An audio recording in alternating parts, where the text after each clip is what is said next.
जय Hind and hello guys, स्वागत है आपका आपके अपने यूट्यूब चैनल ज्ञानदे होस्ट में। एंड इस वीडियो के अंदर आपको बताने वाला हूं railway recruitment cell north central railway Prayagraj apprentice भर्ती 2026 ऑनलाइन फॉर्म के बारे में कि कैसे आपको 1853 पोस्ट का फॉर्म फिलअप करना है। इस वीडियो के अंदर आपको कंप्लीट जानकारी दी जाएगी जिससे कि आप इस फॉर्म को बिना किसी मिस्टेक के भर पाएंगे।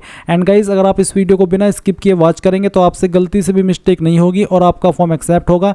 एंड इस वीडियो के अंदर पहले आपको ये भी बताया जाएगा कि कौन लोग एलिजिबल है और फिर बताया जाएगा कि किस तरह से आपको फॉर्म को भरना है। तो वीडियो को जैसा कि मैंने कहा कि पूरा देखना है। चलिए शुरू करते हैं। फटाफट से वीडियो को लाइक शेयर करके चैनल को सब्सक्राइब कर ले और जो लिंक वीडियो को डिस्क्रिप्शन में दिया हुआ है आप ओपन कर ले। जानने को मिलेगा 1853 पोस्ट पर वैकेंसी आई है। एंड अगर फीस की बात करें तो जनरल ओबीसी ईडब्ल्यूएस के लिए 100 रुपये है।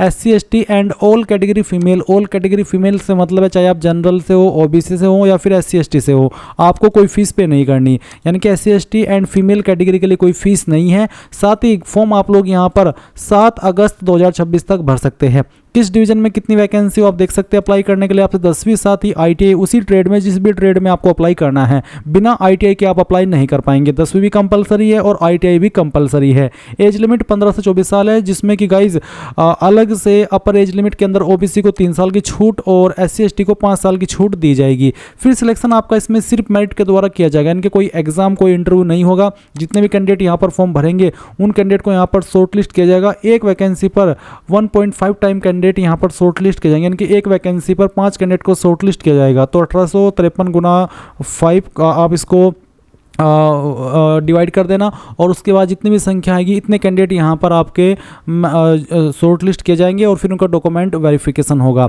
इनके कोई इंटरव्यू इसमें नहीं होने वाला। अब आपने सभी जानकारी जान ली है। अगर आप इसमें एलिजिबल है फॉर्म भरने के लिए और आपका इंटरेस्ट है तो इंपॉर्टेंट लिंक के सेक्शन से अप्लाई ऑनलाइन लिंक ओपन करेंगे। अब गाइज आपके सामने यहाँ पर अप्लाई पोर्टल आ जाएगा जहाँ से आपको फॉर्म को भरना है। यहाँ पर आ जाने के बाद में आप इसकी इंपॉर्टेंट डेट्स यहाँ से भी देख सकते हैं। एंड अभी आप अप्लाई करने के लिए न्यू रजिस्ट्रेशन इसके ऊपर क्लिक करेंगे। देन आपके सामने यहाँ पर कुछ इस तरह का इंटरफेस आएगा। आपको यहाँ पर इंस्ट्रक्शंस दिए गए, आप इन सभी को चेक करते हुए नीचे की तरफ आएंगे और आई एग्री इसके ऊपर क्लिक करके यहाँ से प्रोसीड कर देंगे।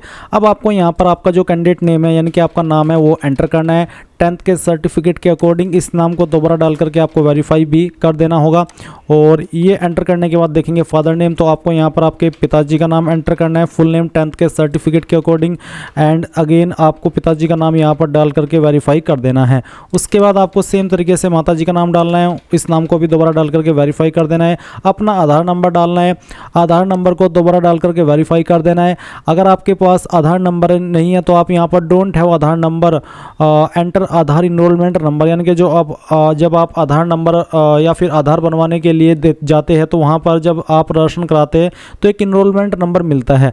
तो अगर आपके पास आधार नंबर नहीं है आप इसको टिक करके अपना इनरोलमेंट नंबर दीजिए कि हाँ मैंने अप्लाई किया हुआ है, और जब आएगा वो आपको टाइम आने पर मैं प्रूफ के रूप में दे दूंगा। अभी यहाँ पर आप नीचे आएंगे और देखेंगे ईमेल एड्रेस, तो आपको आपका ईमेल एड्रेस डालना है। ईमेल एड्रेस को दोबारा डाल करके वेरीफाई करना है। मोबाइल नंबर डालना है, जनरेट मोबाइल ओटीपी के ऊपर क्लिक करना है। आपके नंबर पर ओटीपी जाएगा, वो ओटीपी यहाँ पर आपको डाल देना है और उसके बाद ये सभी जानकारी चेक करते हुए आप क्रिएट एप्लीकेशन इसके ऊपर क्लिक करेंगे। अब गाइज आप यहाँ पर देखेंगे कि जो आपका रजिस्ट्रेशन है वो सक्सेसफुल हो चुका है और आपको यूजर आईडी एंड पासवर्ड आपकी डिस्प्ले के ऊपर शो हो रहा है। साथ ही साथ आपको मैसेज के माध्यम से भी सेंड कर दिया है।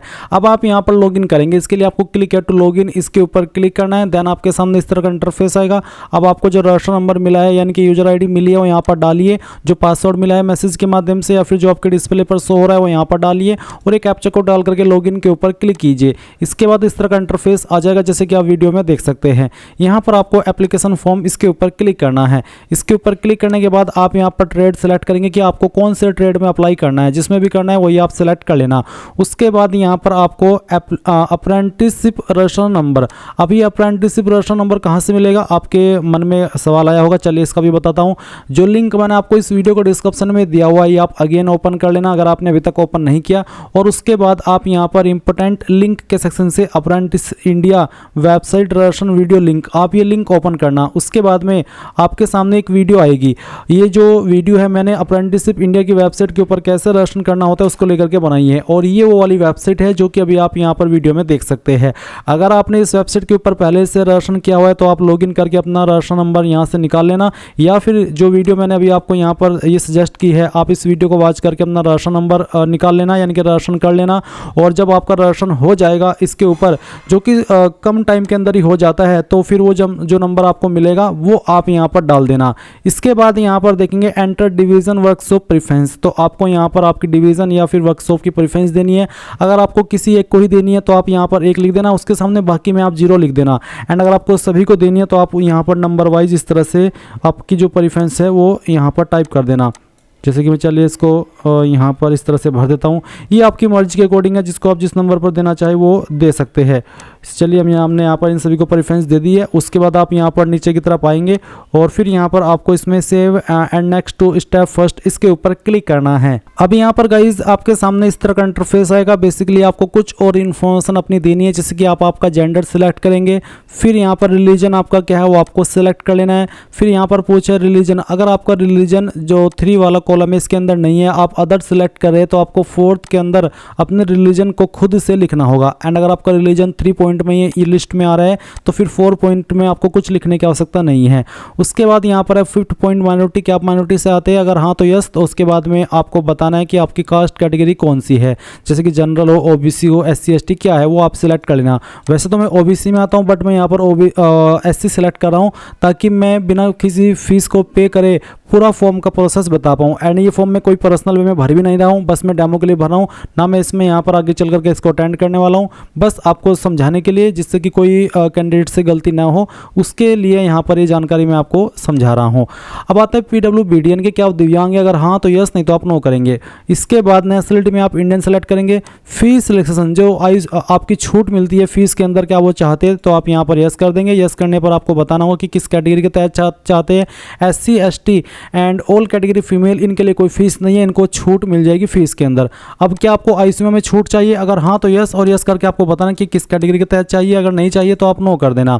इसके बाद यहाँ पर डेट ऑफ बर्थ आपकी क्या है आपको देनी है, पहले आपको मंथ लिखना है, फिर डे, और उसके बाद जो भी आपका ईयर है वो आप यहाँ पर लिख देंगे। फिर यहाँ पर जो आपका पैन नंबर है वो देंगे। पैन नंबर देना अनिवार्य नहीं है, अगर आपके पास है तो दे दीजिए, नहीं है तो आप खाली छोड़ देना। अब आप यहाँ पर आपका जो कोरस्पोंडेंस एड्रेस है, यानी कि जो आपका प्रेजेंट एड्रेस है वो फिल करेंगे। इस वाली लाइन के अंदर जो 22 में है वो इसमें पूरा का पूरा आपको एड्रेस डाल देना है।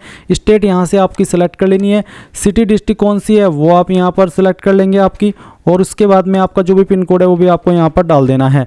अब आपसे पूछा कि क्या आपका प्रेजेंट एड्रेस और परमानेंट एड्रेस सेम है, अगर हाँ तो आप इसको टिक कर देना। और फिर यहाँ पर आपको नीचे की तरफ आना है, डिक्लेरेशन के ऊपर टिक करके save and next to step 2 इसके ऊपर क्लिक करेंगे। अब आपके सामने क्वालिफिकेशन की जानकारी फिल करने का सेक्शन आया है, तो इसमें सबसे पहले 10वीं की जानकारी भरनी है। 10वीं आपने किस साल के अंदर किया है वो साल आपको यहाँ पर लिखना है। एंड उसके बाद में किस बोर्ड से किया है उस बोर्ड का नाम भी आपको यहाँ पर देना होगा, जैसे कि UP board, CBSE board, ICSE board या फिर किसी अन्य स्टेट का बोर्ड। नंबर किसके अंदर है, मार्क्स या फिर CGPA, अगर CGPA तो डायरेक्टली आप बताएंगे कि कितनी CGPA आपको प्राप्त हुई थी, जैसे कि मैं यहाँ पर फिल करके आपको दिखाता हूँ, और फिर परसेंटेज आपकी कैलकुलेट कर ली जाएगी। एंड गाइज अगर आपके नंबर मार्क्स में है तो आप मार्क्स को सिलेक्ट करेंगे, फिर बताएंगे कि कितने नंबर आपको आए थे और कितने में से आए थे, वो आप मैक्सिमम मार्क्स के अंदर फिल कर देंगे। परसेंटेज आपकी कैलकुलेट कर ली जाएगी। फिर आपकी डिवीजन क्या आती है, फर्स्ट, सेकंड या थर्ड, वो आपको सिलेक्ट कर लेना है। इसके बाद अगर आपने 12वीं भी की है तो आपको 12वीं की जानकारी भी सेम तरीके से बतानी है। आपको बताना है कि कौन सा साल के अंदर पास की है, क्या बोर्ड का नाम था, उसके बाद में नंबर किसके अंदर थे, मार्क्स या CGPA, अगर मार्क्स तो कितने नंबर आपको आए थे वो आपको यहाँ पर डाल देना है, कितने में से आए थे वो आपको मैक्सिमम मार्क्स के अंदर डाल देना है, और डिवीजन भी अपनी सिलेक्ट कर लेनी है। उसके बाद नीचे आपकी टेक्निकल क्वालिफिकेशन यानी कि ITI की जानकारी आती है, तो आपको बताना है ITI फ्रॉम, यानी कि कौन सी संस्थान से आपने आपकी जो ITI है वो की है, उस इंस्टीट्यूट का नाम आपको यहाँ पर देना है। किस साल के अंदर आपने पास कर ली थी वो साल आपको लिख देना है। सर्टिफिकेट नंबर क्या है आपका वो यहाँ पर डाल देना है। NCVT है या फिर SCVT, तो नेशनल ट्रेड सर्टिफिकेट है या फिर स्टेट ट्रेड सर्टिफिकेट, वो आपको यहाँ पर बताना है। और ट्रेड आप पहले ही सिलेक्ट कर चुके थे, अब आपको बताना कि कितने नंबर आपको आए थे और कितने में से आए थे वो आपको यहाँ पर डाल देना है। दोनों ईयर के आपको डालने मिला करके मैंने डेमो के लिए फिल करके दिखाए। आप आपके रियल टोटल दोनों ईयर के ऑब्टेन्ड मार्क्स और टोटल मार्क्स यहाँ पर डालिएगा। इसके बाद सेव नेक्स्ट टू स्टेप 3 इसके ऊपर क्लिक करना।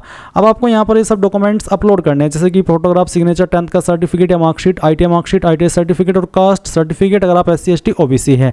फोटो का साइज 15 से 100 KB के बीच में रखा है और प्लेन बैकग्राउंड के साथ होना चाहिए। तो आप चूज फाइल इसके ऊपर क्लिक कीजिए, जहाँ पर भी आपकी फोटो फाइल है सिलेक्ट कीजिए और जैसे कि मैं यहाँ पर डेमो के लिए फॉर्म भरा हूँ तो ये फाइल सेलेक्ट करता हूँ, ओपन करता हूँ, आपका फोटो यहाँ पर इस तरह से आ जाएगा। फिर आप अपलोड के ऊपर क्लिक करके इस फाइल को अपलोड कर देंगे और उसके बाद में यहाँ पर आपको आपका सिग्नेचर अपलोड करना है। चूज फाइल के ऊपर क्लिक कीजिए, सिग्नेचर की फाइल सेलेक्ट कीजिए, ओपन कीजिए और उसके बाद में आपको यहाँ पर अपलोड के ऊपर क्लिक करके इसको अपलोड कर देना है। अगर दिए गए साइज़ के अंदर नहीं होगा तो फाइल अपलोड नहीं हो पाएगी, इसलिए यहाँ पर जो आपको साइज बोला है उसके अंदर रह करके ही अपना जो सिग्नेचर है वो अपलोड करना है। तो चलिए मैं अगेन इसको सिलेक्ट करता हूँ, अपलोड के ऊपर क्लिक करता हूँ और आपकी फाइल यहाँ पर इस तरह से अपलोड हो जाएगी। अब आपको 10th का सर्टिफिकेट अपलोड करना है या फिर मार्कशीट। अगर आपका सर्टिफिकेट और मार्कशीट एक ही है तो आप यहाँ पर इसमें एक ही फाइल अपलोड कर देंगे। एंड इसका फॉर्मेट गाइज PDF का रखा है। अब अगर ये इमेज में है तो आप इसको PDF में कैसे बनाएंगे वो भी जान ले। गूगल के अंदर आना और सर्च करना इमेज टू PDF और ये पहले वाली वेबसाइट ओपन कर लेना। फिर सेलेक्ट JPG इमेज इसके ऊपर क्लिक करना और अगर आपका 10th का सर्टिफिकेट और मार्कशीट अलग अलग है तो दोनों इमेज को आपको यहाँ पर सिलेक्ट कर लेना है। अगर एक ही है आपकी फाइल तो आप यहाँ पर उसको सिलेक्ट करेंगे, ओपन करेंगे, कन्वर्ट टू PDF के ऊपर क्लिक करेंगे, आपकी फाइल PDF के अंदर कन्वर्ट हो जाएगी। डाउनलोड PDF के ऊपर क्लिक करेंगे, PDF में आपकी डाउनलोड हो जाएगी सिंगल क्लिक के अंदर इस तरह से। और जैसे ये डाउनलोड हो जाए आप यहाँ पर चूज फाइल इसके ऊपर क्लिक करेंगे एंड देन जहाँ पर आपका फाइल है उसको सिलेक्ट करेंगे, ओपन करेंगे और उसके बाद में अपलोड के ऊपर क्लिक करके इस फाइल को अपलोड कर देंगे। इसका साइज 50 से 500 KB के बीच में रहना चाहिए। उसके बाद आप यहाँ पर मार्कशीट अपलोड करेंगे ITI की, फिर ITI का सर्टिफिकेट। उसके बाद अगर आप SC ST OBC है तो कास्ट सर्टिफिकेट अपलोड करना है and then next to step 4 इसके ऊपर क्लिक करना है। अब आपके सामने यहाँ पर बैंक डिटेल का सेक्शन आ चुका है। तो आपको यहाँ पर बैंक नाम देना है कि किस बैंक के अंदर आपका अकाउंट है उसका नाम आपको यहाँ पर लिख देना है, चाहे शॉर्ट फॉर्म में चाहे फुल फॉर्म में। और उसके बाद में ब्रांच नेम क्या है, यानी कि कहाँ पर आपका बैंक स्थित है उस ब्रांच का नाम आपको यहाँ पर दे देना है। जैसे कि मैं आपको यहाँ पर फिल करके दिखा रहा हूँ, इस तरह से आप यहाँ पर इसको दे देंगे। और ये देने के बाद में आपको यहाँ पर अकाउंट होल्डर नेम यानी कि किसके नाम पर बैंक अकाउंट है वो नाम आपको यहाँ पर डाल देना है। फिर अकाउंट नंबर डालेंगे, अकाउंट नंबर को दोबारा डाल करके वेरीफाई करेंगे। फिर IFSC कोड आपको चेकबुक और पासबुक के ऊपर देखने को मिल जाएगा या फिर आप इसको ऑनलाइन में भी निकाल सकते हैं।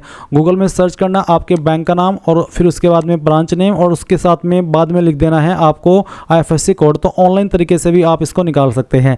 इसके बाद आप यहाँ पर टिक करेंगे और सेव नेक्स्ट टू स्टेप 5 इसके ऊपर क्लिक कर देंगे। अब आपने जो भी जानकारी यहाँ पर भरी है शुरू से लेकर अभी तक वो सब आपके सामने आएगी और जो फीस आपके ऊपर एप्लीकेबल हो रही है उसका अमाउंट आपको देखने को मिलेगा। अब क्योंकि जनरल OBC के लिए तो 100 रुपये फीस है but SC ST and all category female के लिए कोई फीस नहीं है, इसलिए यहाँ पर ब्लैंक आएगा। और अब आप यहाँ पर टिक करेंगे और इसके बाद में प्रोसीड के ऊपर क्लिक कर देंगे।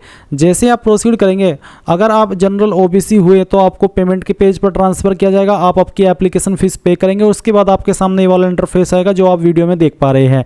एंड जैसे कि कहा कि SC ST and all category female के लिए कोई फीस नहीं, इसलिए इनका फॉर्म फाइनल सबमिट हो चुका है। ये यहाँ पर प्रिंट के ऊपर क्लिक करके अपना फॉर्म यहाँ पर PDF के रूप में सेव कर लेंगे और जब चाहे इसको बाद में प्रिंट करा लेंगे। इस तरह से गाइज आप लोग RRC Prayagraj apprentice online form 2026 भर पाएंगे। So thanks for watching. जय हिंद।